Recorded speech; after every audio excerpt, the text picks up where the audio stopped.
DD Tamil நேயர்களுக்கு அன்பு வணக்கம். நாம இன்றைய தொகுப்புல இரத்த சோகைக்கான காரணங்களும் அறிகுறிகளும் பற்றி தெரிந்து கொள்ளலாம். இன்றைக்கு நம்ம நாட்டில் பல பேருக்கு இரத்த சோகை இருந்துட்டே இருக்கு. ஆனால் அதை கண்டுபிடிக்கப்படாம பல பிரச்சனைகளும் இருக்கு.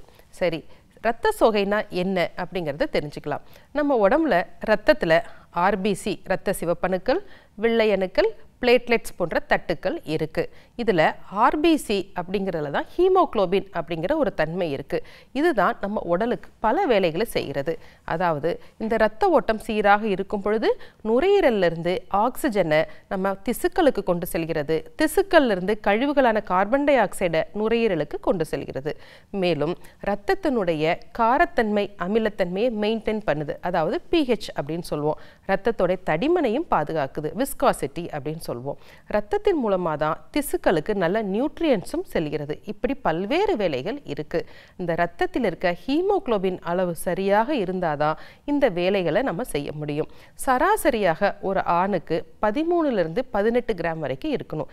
பெண்ணுக்கு 12 to 16 கிராம்குள்ள இருக்கணும். இப்படி இருந்தாதான் ஆரோக்கியமாக இருக்க முடியும், அன்றாட வேலைகளை செயல்படுத்த முடியும். சரி, என்னென்ன காரணங்கள்னால இந்த இரத்த சோகை ஏற்படுகிறது அப்படிங்கிறத பார்க்கலாம். முதல்ல உணவு சார்ந்த காரணங்கள், நியூட்ரிஷனல் ப்ராப்ளம்ஸ் அப்படின்னு சொல்லுவோம். பொதுவாக நம்ம சாப்பிடுகின்ற உணவில் இரும்புச்சத்து குறைவாக இருந்தால் கண்டிப்பாக இரத்த சோகை வரும். அதற்கு அடுத்தபடியாக விட்டமின் B12 அப்படின்னு சொல்லுவோம். இதுதான் நம்மளுடைய நரம்பு மண்டலத்துக்கு முக்கியமான சத்து. அது குறைவாக இருந்தாலும் இரத்தம் உறிஞ்சும் தன்மை குறைவாக இருக்கும். ஹீமோகுளோபின் உற்பத்தி தன்மை குறைவாக இருக்கும்.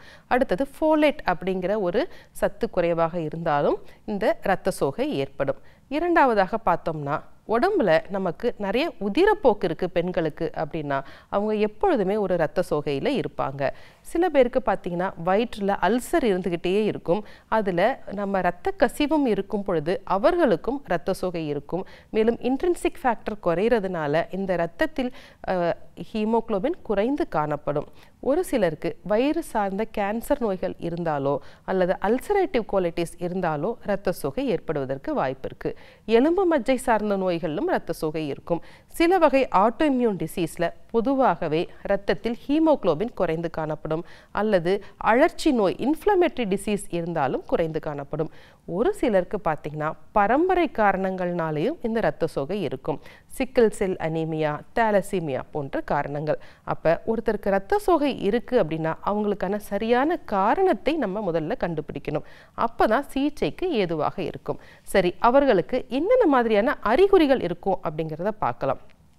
பொதுவாக பெண்களுக்கும் குழந்தைகளுக்கும் இந்த அதிக அளவில் காணப்படுது. எப்பொழுதும் உடல் சோர்வாக இருக்குது, அல்லது சின்ன வேலை செஞ்சாலும் சோர்ந்து போவாங்க. மாடிப்படிகள் ஏறினாங்கன்னா அதிகமாக மூச்சு வாங்கிறது. இப்படி இருக்கும் பொழுது இரத்த சோகை இருக்கான்னு பார்க்கணும். மேலும் சிலருக்கு பார்த்தீங்கன்னா தலைமுடி நிறைய கொட்டும். இளம் வயது பெண்கள் இப்படி தான் வருவாங்க.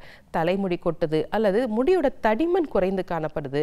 மாதவிடாய் சுழற்சியில் வித்தியாசம் இருக்குது. இருதயத்தில் படபடப்பு இருக்குது. தலை சுற்றல் இருக்குது. கவனச்சிதறல் இருக்குது. எப்பொழுதும் ஒரு மயக்கம் போன்ற தன்மை இருக்குது. உடலில் லேசான வீக்கம் இருக்கலாம், அல்லது மஞ்சள் அல்லது வெளிரிய நிற தோள்கள் இருக்கலாம். இப்படியெல்லாம் இருக்குது அப்படின்னா நம்ம முதல்ல இரத்த சோகைக்கு தான் நம்ம டெஸ்ட் பண்ணுவோம். அதற்கு அடுத்தபடியாக தான் ஏதாவது ஹார்மோன் இம்பேலன்ஸ் இருக்கா அப்படின்னு பார்ப்போம். ஸோ இந்த மாதிரியான அறிகுறிகள் இருந்தால் கண்டிப்பாக இரத்த சோகை இருக்கா அப்படிங்கிறத நம்ம டெஸ்ட் பண்ணி பார்த்துக்கிறது நல்லது.